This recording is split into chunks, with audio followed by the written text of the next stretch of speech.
পুজোর মুখে উত্তরবঙ্গের জন্য কল্পতরু রাজ্যের প্রশাসনিক প্রধান মমতা বন্দ্যোপাধ্যায়। চা শ্রমিকদের উন্নয়নে বিশেষ নজর মুখ্যমন্ত্রীর। 3 দিনের সফরে মঙ্গলবারই উত্তরবঙ্গে পৌঁছে গিয়েছেন মাননীয়া।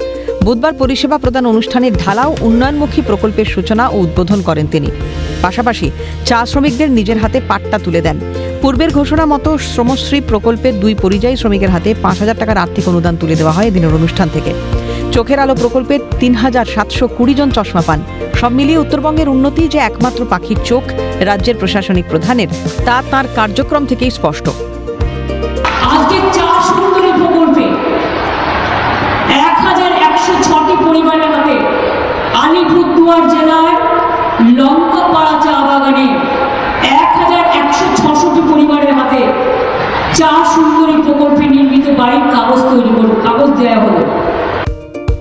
উত্তরবঙ্গের জন্য দরাজ মুখ্যমন্ত্রী। জলপাইগুড়ি জেলায় 400 কোটির প্রকল্প চালু। বাগান শ্রমিকদের বোনাসের ব্যবস্থা রাজ্যের। পঞ্চানন বর্মার নামে বিশ্ববিদ্যালয় সংগ্রহশালা। চা সুন্দরী প্রকল্পে শ্রমিকদের পাকা বাড়ি। 1,55,000 মানুষ সুবিধে পাচ্ছেন। তিস্তা বাজার পেশক নতুন ব্রিজ। আমি পঞ্চানন সাহেবের, পঞ্চানন বর্মা, যিনি রাজবংশী সমাজের প্রাণপুরুষ রায় সাহেব, ঠাকুর পঞ্চানন বর্মাকে আমার শ্রদ্ধা জানাই, কারণ গতকাল তার মৃত্যু দিবস ছিল। আমরা তার নামে পঞ্চানন বর্মা বিশ্ববিদ্যালয় করেছি।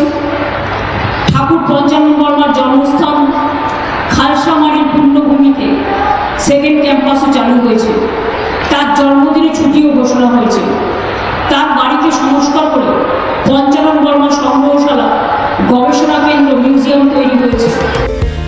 পুজোর পরেই 26শে নির্বাচনকে সামনে রেখে ময়দানে ঝাঁপিয়ে পড়বে শাসক বিরোধী সব পক্ষই। কিন্তু একের পর এক প্রকল্পের মাধ্যমে মানুষের মনে এখন থেকেই জায়গা করে নিলেন মমতা বন্দ্যোপাধ্যায়। তার বলার অপেক্ষা রাখে না। ক্যামেরায় সৌমেন্দু মজুমদারের সঙ্গে রাজা সাহার রিপোর্ট, ক্যালকাটা নিউজ।